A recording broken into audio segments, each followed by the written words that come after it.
স্বাধীনতা যুদ্ধে যেমন ভারত এই দেশকে ভালোবেসে দেশের কল্যাণে জনগণের কল্যাণে আমাদের দেশকে তারা স্বাধীনতা যুদ্ধে সাহায্য করেনি। রাও ফরমান আলী আত্মসমর্পণকারী একজন পাকিস্তানি জেনারেল, তিনি তার ইন্টারভিউতে বলেছেন আন্তর্জাতিক টেলিগ্রাফ পত্রিকায়, তিনি বলেছেন, তারপরে ভারতীয় লেখকরা বলেছেন যে ভারতীয় সৈন্যরা যখন এই ঢাকা সহ পুরো পাকিস্তান তাদের নিয়ন্ত্রণে নিয়ে নিল, পাকিস্তানি সেনাবাহিনী 14ই ডিসেম্বরই আত্মসমর্পণ করতে চেয়েছিল। ভারতীয় সেনাপ্রধানদের সেনাবাহিনীর ইচ্ছায় আরও 2 দিন 14 থেকে 16 আত্মসমর্পণের দিনকে শিফট করে 16 তারিখে আত্মসমর্পণের দিন ধার্য করা হয় এবং 14ই ডিসেম্বরে খুঁজে খুঁজে বিশ্ববিদ্যালয়ের শিক্ষক, প্রথিতযশা সাংবাদিক, শিল্পী, লেখক, শিক্ষকদেরকে বেছে বেছে যারা বেঁচে থাকলে এই বাংলাদেশকে গড়ে তোলার জন্য সদ্য স্বাধীন বাংলাদেশে অসাধারণ মেধায় চরিত্র মনন দিয়ে তারা ভূমিকা রাখতে পারত, তাদেরকে তারা বেছে বেছে হত্যা করেছিল।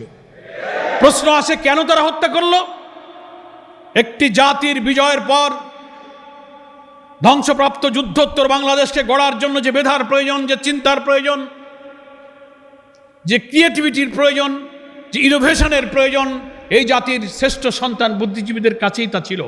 ভারত মনে করেছিল স্বাধীনতা যুদ্ধে যেমন ভারত এই দেশকে ভালোবেসে দেশের কল্যাণে জনগণের কল্যাণে আমাদের দেশকে তারা স্বাধীনতা যুদ্ধে সাহায্য করেনি।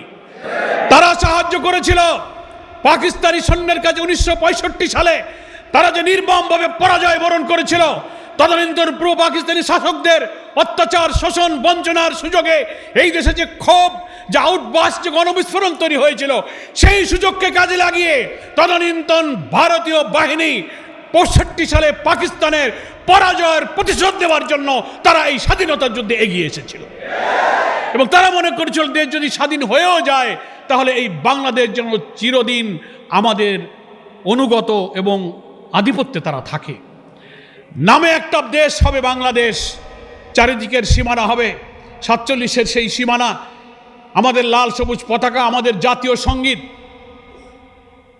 দেখতে মনে হবে দেশটা স্বাধীন, কিন্তু তার অর্থনীতি, তার রাজনীতি, তার কূটনীতি, তার বৈদেশিক নীতি, তার ফরেন পলিসি সব কিছুই দিল্লি থেকে কন্ট্রোল করা হবে। আগের যুগে সাম্রাজ্যবাদী আধিপত্যবাদীদের একটা চরিত্র ছিল, সৈন্য সামন্ত লর্ড বহর নিয়ে যুদ্ধ করে করে তারা ভূখণ্ড দখল করত। আধুনিক যুগে এই আধিপত্যবাদ এবং সাম্রাজ্যবাদীর সংজ্ঞা এবং ব্যাখ্যা কিন্তু পরিবর্তন হয়ে গেছে। তারা দেশ আর ভূখণ্ড দখল করবে না, ভূখণ্ড আপনার হাতে থাকবে, কিন্তু আপনার অর্থনীতি, শাসন, রাজনীতি সবকিছু আধিপত্য শক্তি ওখানে বসে নিয়ন্ত্রণ করবে। এদেশের পলিটিক্সে কারা ক্ষমতায় যাবে, কারা ক্ষমতায় নামবে, অর্থনীতিতে কি হবে, রাজনীতি কি হবে, ফরেন পলিসি কি হবে, ওরা ঠিক করে দেবে। এটা হচ্ছে সাম্রাজ্যবাদের আধুনিক রূপ। সেইভাবেই তারা চেয়েছিল দেশটা নামে স্বাধীন হোক, কিন্তু সভ্যতায়, চিন্তায়, মেধায়, মননে তারা স্বাধীন থাকবে না। তারা আমার ভারতীয় দিল্লির আধিপত্যবাদের সেবাদাস হয়ে চিরদিন তারা বেঁচে থাকবে। সেই জন্য এই দেশের শ্রেষ্ঠ সন্তানদেরকে তারা হত্যা করেছে। আমার কথাটা কি আমি বুঝাতে পেরেছি আপনাদের? আমি আরো দৃঢ়তার সাথে চ্যালেঞ্জ করে বলতে চাই, এই সত্যের প্রমাণ পাওয়া যেত। 16ই ডিসেম্বর তো বিজয় হলো, জানুয়ারি মাসের 30 তারিখে, 72 সালের জানুয়ারি মাসের 30 তারিখে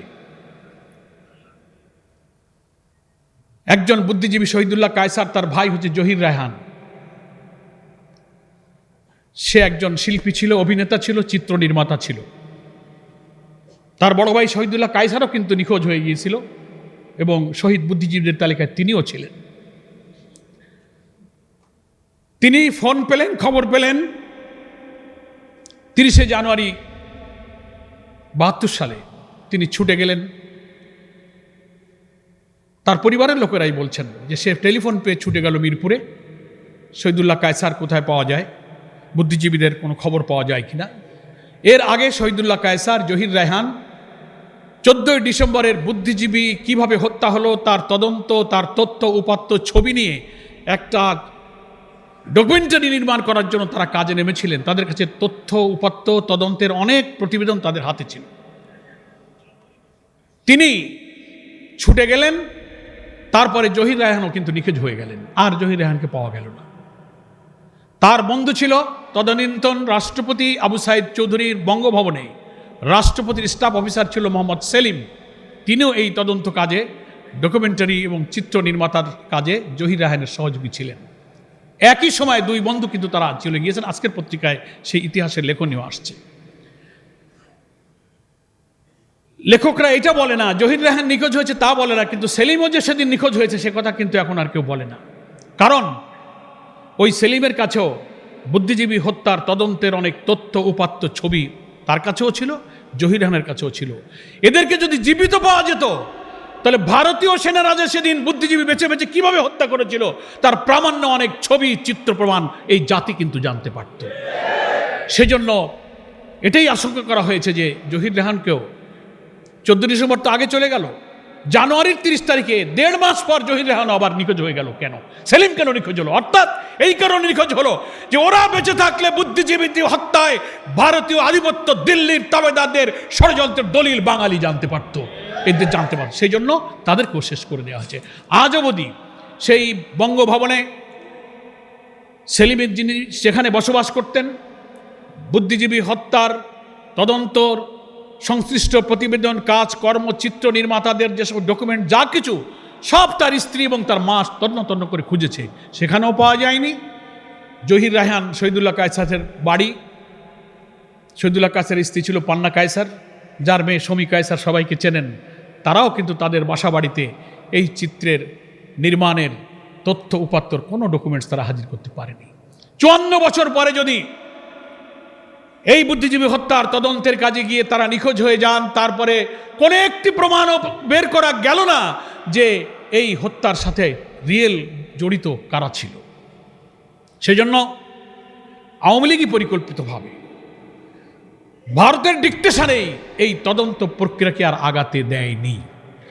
এই সত্য প্রকাশিত হলে এই স্বাধীনতা যুদ্ধের পিছনে ভারত যে এই দেশকে ভালোবেসে স্বাধীনতা যুদ্ধে তারা সাহায্য করেনি, এই দেশকে তাবেদার বানানোর জন্যই যে তারা এটা করেছে এবং বুদ্ধিজীবীদের তারা হত্যা করেছে, এই সত্যটা জাতি জেনে ফেলতো।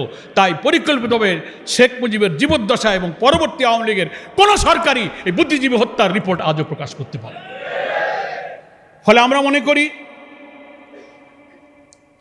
আজকে বাংলাদেশে কিন্তু সেই দিল্লির তাবেদারদের রাজনীতির একাক ঘটনা আসলেই নতুন ন্যারেটিভ, নতুন বয়ান, নতুন রাজনীতির গতিপথ নির্ধারণ করে জাতিকে সেদিকে বিভ্রান্ত করে মিসগাইড করে চালাবার সেই যে অপচেষ্টা তা কিন্তু আজও বন্ধ হয়ে যায়নি।